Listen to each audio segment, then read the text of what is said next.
Good morning to all student. Vijay classes में आपका हार्दिक स्वागत है। आपने मेरे पुराने लेक्चर जरूर देखे होंगे। अगर अब तक आपने मेरे पुराने लेक्चर नहीं देखे तो प्लीज़ एक बार देख लीजिए। और आपने अभी तक मेरे चैनल को सब्सक्राइब नहीं किया तो मेरे चैनल को सब्सक्राइब जरूर कर दीजिए। पिछले वीडियो में हमने रिफ्लेक्सेस के बारे में देखा था और थोड़ा डिटेल में हमने चर्चा की थी। Now today we will discuss about the remaining reflexes. आगे के रिफ्लेक्सेस देखते हैं और समझते हैं। चलो नेक्स्ट 8वां नंबर का जो रिफ्लेक्सिस है बच्चों वो क्या है? स्टेपिंग रिफ्लेक्सिस, वॉकिंग रिफ्लेक्सिस और the last one is the dancing. ये तीनों नाम में से कोई एक पूछा जा सकता है एग्जाम में, तो आपको याद रखना है। तो देख लेते हैं स्टेपिंग या वॉकिंग किसे बोलते हैं। Hold a newborn into the vertical position. कौन सी पोजीशन में रखेंगे?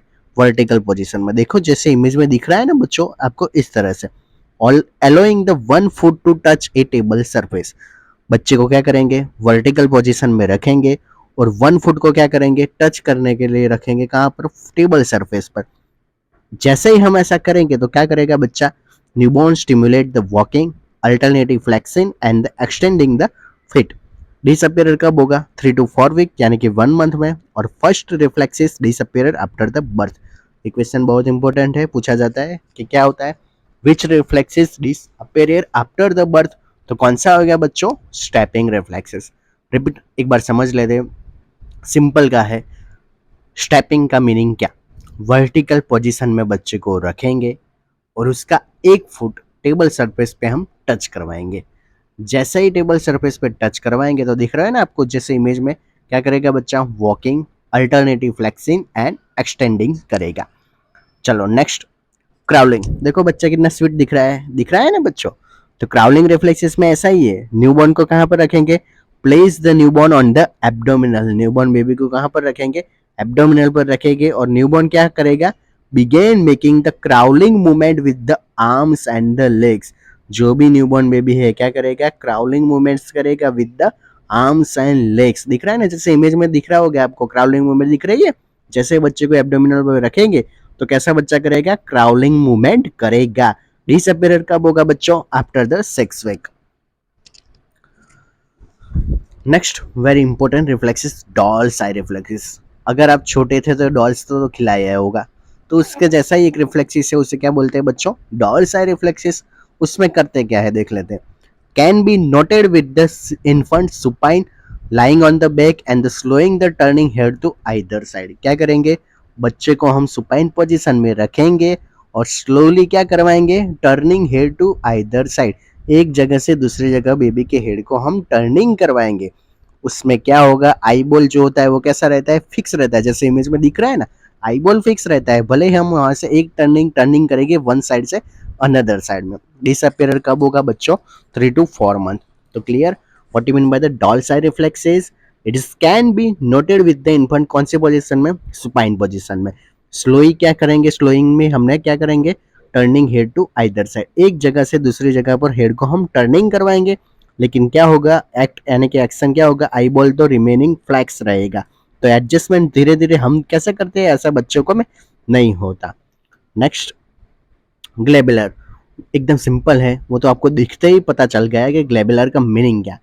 वेन द ग्लेबुला, दिख रहा है ना ग्लेबुला पार्ट कहाँ पर है बच्चों? देखो उंगली कहाँ पर हेड पे टच की है ना, बीच के पार्ट को, उसको क्या बोलते हैं? Glabella part.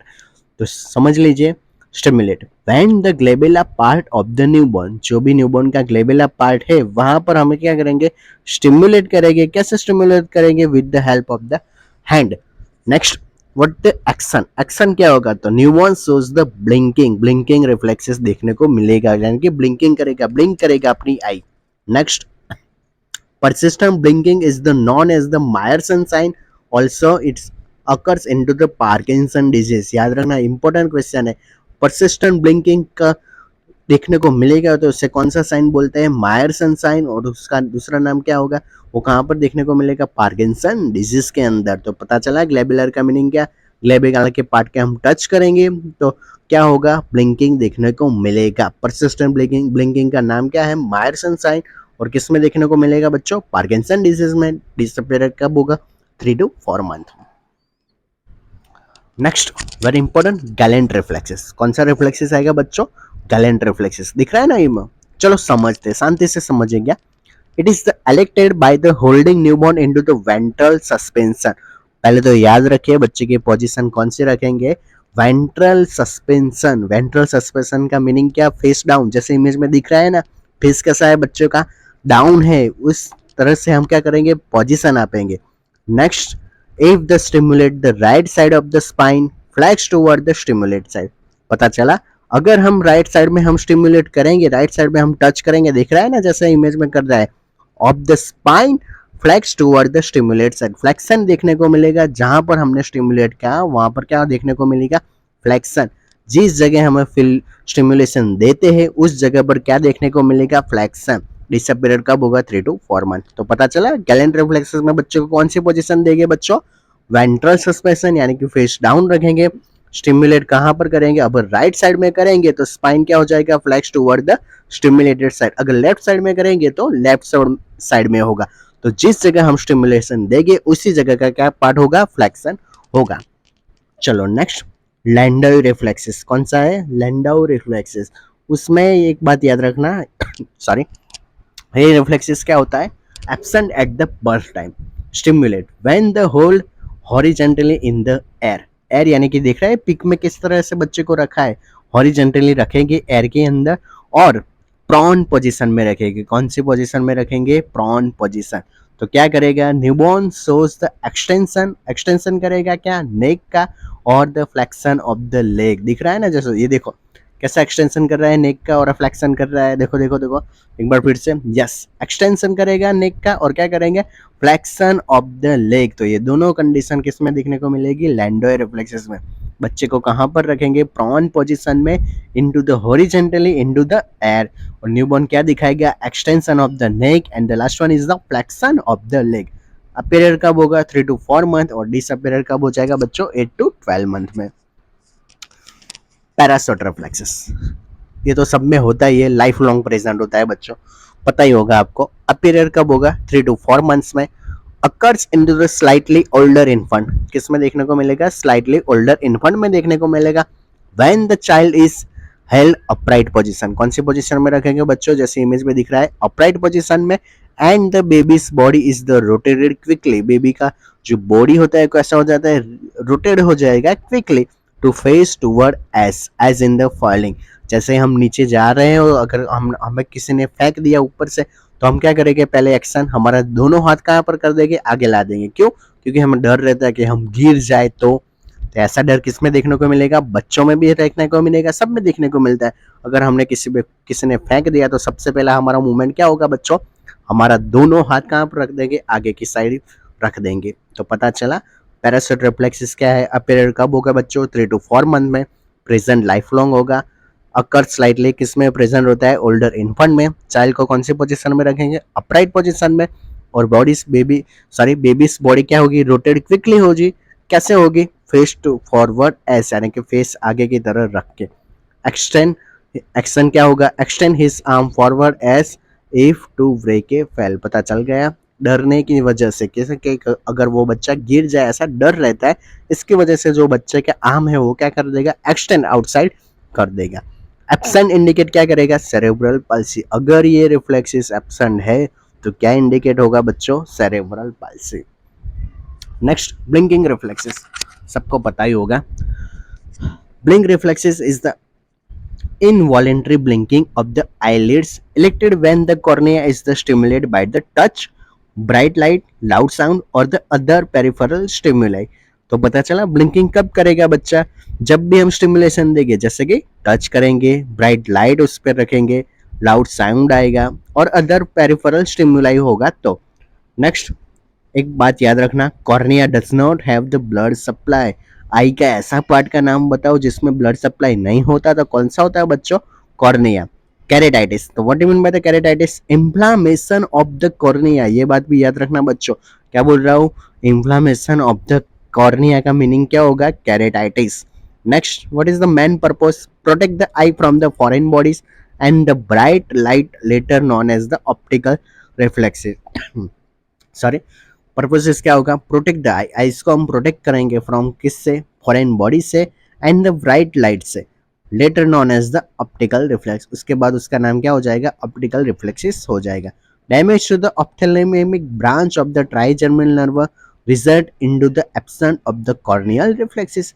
ये रिफ्लेक्सिस कब एब्सेंट बोला जाता है, डैमेज अगर डैमेज हो जाए, कहाँ पर डैमेज हो जाए बच्चों, ophthalmic branch of the trigeminal nerve में, रिजल्ट इसकी वजह से क्या होगा, absent of the corneal reflexes. तो पता चला कॉर्निया में ब्लड सप्लाई नहीं होता। ब्लिंकिंग रिफ्लेक्सेस का मीनिंग क्या, ब्लिंकिंग करेगी आईलिड्स, कैसे करेगी, जब भी हम स्टिमुलेट देंगे, कैसा, touch, bright light, loud sound, ऐसा।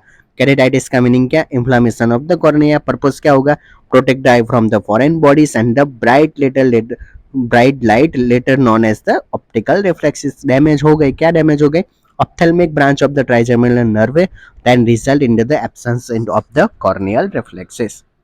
Last one is the gag reflexes. कौन सा reflexes आएगा, gag reflexes। पता चला है बच्चे को, देख रहे हो आप कैसा कर रहा है, बस ऐसा ही होता है gag reflexes। Contraction of the back of the throat, contraction मिलेगा कहाँ पे मिलेगा, back of the throat by an object, जब भी कोई ऑब्जेक्ट टचिंग करेगा कहाँ पर, roof of your mouth, back of your tongue and area around the tonsil और the back of your throat. तो क्या होगा, one type of the contraction देखने को मिलेगा। गैग का मीनिंग क्या होगा, contraction of the back of the throat. कब देखने को मिलेगा, जब भी हमें कोई ऑब्जेक्ट टच होगा, roof of mouth, back of tongue और area surround the tonsil. Next, absence in the anaesthesia. याद रखना, जब भी हम एनेस्थेसिया देते हो तो गैग रिफ्लेक्सिस क्या होगा, एब्सेंट होगा। तभी आपको पता है जब भी पेशेंट आता है तो गैग रिफ्लेक्सिस हम सबसे पहले चेक करते हैं after the OT. Next, last one देख लेते हैं एक बार, कॉफ रिफ्लेक्सिस। बहुत इंपॉर्टेंट नहीं है लेकिन फिर भी चलो, अब सारे रिफ्लेक्सेस पढ़ा लिए तो ये भी हम पढ़ लेते हैं। कफ reflexes, 10th cranial nerve is the vagus nerve। ये तो आपको पता ही होगा, सबसे लॉन्गेस्ट नर्व। मैंने फॉर्मूला भी सिखाया था, आपने अगर नहीं देखा तो वो पहला लेक्चर एक बार देख लीजिएगा।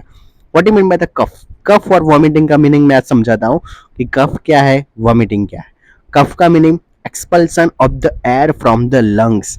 एयर क्या होता है, लंग्स में से एयर को निकलने का नाम क्या बोलते हैं, कफ। और वॉमिटिंग का मीनिंग क्या, expulsion of the stomach content from the stomach. Stomach content में से भी जो एक्सपल्सन, जो कंटेंट बाहर निकलता है उसे क्या बोलते हैं, वॉमिटिंग। यानी कि स्टमक में से, स्टमक का जो कंटेंट है बाहर निकलता है उससे क्या बोलते हैं बच्चों लोग, वॉमिटिंग। कफ का मीनिंग क्या, expulsion of the air from the lungs, lungs में से क्या निकलता है, एयर। नेक्स्ट, कफ सेंटर कहाँ पे लोकेटेड होता है, तो याद रखना बच्चों, मेडुला ऑब्लिगेंडा में। एंटी टिश्यू ड्रग, कौन सी ड्रग आएगी, anti tissue drug. Dextromethorphan act and the cough control center into the medulla suppress the cough reflexes। ऐसी कौन सी ड्रग है जो कफ रिफ्लेक्सिस को सप्रेस करेगी, तो याद रखना एंटी टिश्यू ड्रग। और एंटी टिश्यू ड्रग भी कौन सी आएगी, डेक्स्ट्रोमिथोफेन। कौन सी आएगी, डेक्स्ट्रोमिथोफेन ड्रग। कफ सेंटर कहाँ पे होगा बच्चों, मेडुला ऑब्लिगेंडा में। What you mean by the cough बच्चों, expulsion of the air from the lungs. And what you mean by the vomiting, expulsion of the stomach content from the stomach। तो आज के लिए इतना ही बच्चों लोग। तो कैसा लगा रिफ्लेक्सिस का लेक्चर, मुझे लाइक करना, कमेंट भी करना और सब्सक्राइब भी मेरे चैनल को जरूर कर दीजिए। अगर आपको कोई टॉपिक ऐसा है जो आपको नहीं आता तो प्लीज़ मेरे कमेंट बॉक्स में ज़रूर लिखिएगा, मैं उसके बारे में ज़रूर से डिटेल में वीडियो लेक्चर बनाऊंगा। तो चलिए, आज का हमारा रिफ्लेक्सिस का जो पूरा टॉपिक था मैंने पढ़ा लिया है। मिलते हैं अगले नए लेक्चर में, तब तक के लिए bye bye, take care, thank you all student.